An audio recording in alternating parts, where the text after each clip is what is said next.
ما هتحصل. ليه؟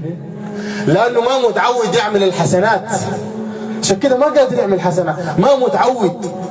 لو اتعودتي هتعملي. اتعود يصلي الصلاة في وقتها هتصلي. اتعود لو عندك 50 جنيه تصدقي بيها هتتعودي. اتعودي اني طالعه من البيت ما تلفي طرحه كده، لا يكون في دبوس هنا. عشان منو؟ عشان منو؟ عشان الله بس.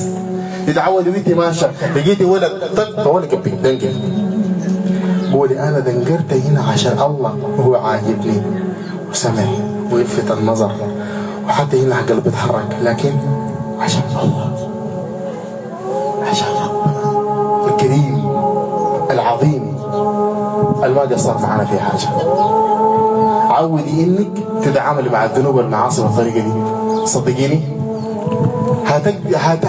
الايات القران حيأثر فيك. مش مرات تسمعي ايات تحس انه قلبك كده اتحرك، يلا ده خير، ربنا جاوب لك لحد عندك. الوصيه ده كلامي، الوصيه من الليله. قولوا الشيخ محمد صلاح الخير ادانا وصيه، انا اخوكم الكبير، لما تجي تنومي عاهدي ربنا انك تتوبي من اي ذنب عملتيه. ما تقول انا ما عندي ذنوب، عندك ذنوب، احسبوا لك، احسبوا ولا حسبتيهم؟ عندنا ولا ما عندنا؟ في واحد تقول انا ما عندي ذنب، في واحده تقدر تقول كده، في واحده تقول انا عندي ذنب لكن دايره اتعذب به يوم القيامه، دايره ما عندي مشكله. واحده كده بس لما تيجي تنومي قولي يا الله انا بستغفر واتوب من كل الذنوب اللي عملتها، بتوب لك يا رب، اقبل توبتي. بس توبي، استغفري، كتر من الاستغفار وكتر من الصلاه عليه الصلاه والسلام، يتوضا صلي ركعتين.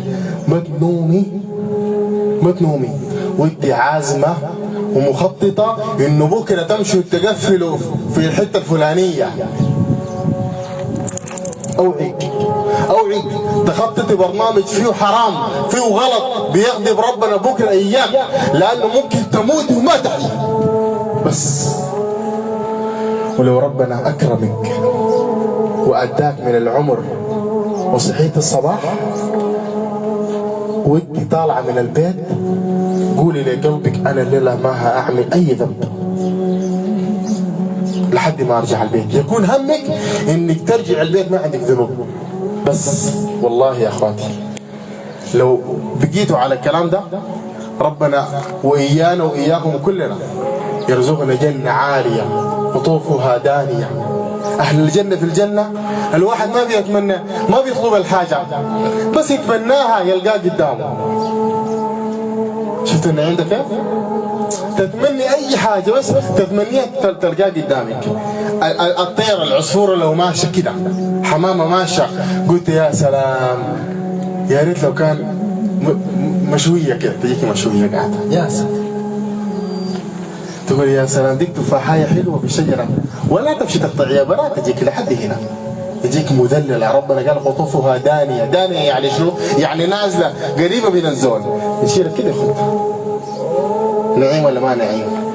ما في مرض، ما في تعب، ما في سقم، ما في نوم، ما في حمام،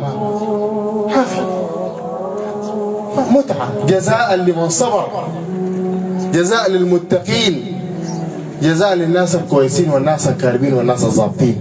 ربنا يجعلكم منهم ان شاء الله. نتلاقى في الجنة ان شاء الله، قولوا امين. ربنا يديكم العافية ويجزيكم خير. وده كلامي، وبخلي المايك مع اخونا شيخ احمد، جزاكم الله خير.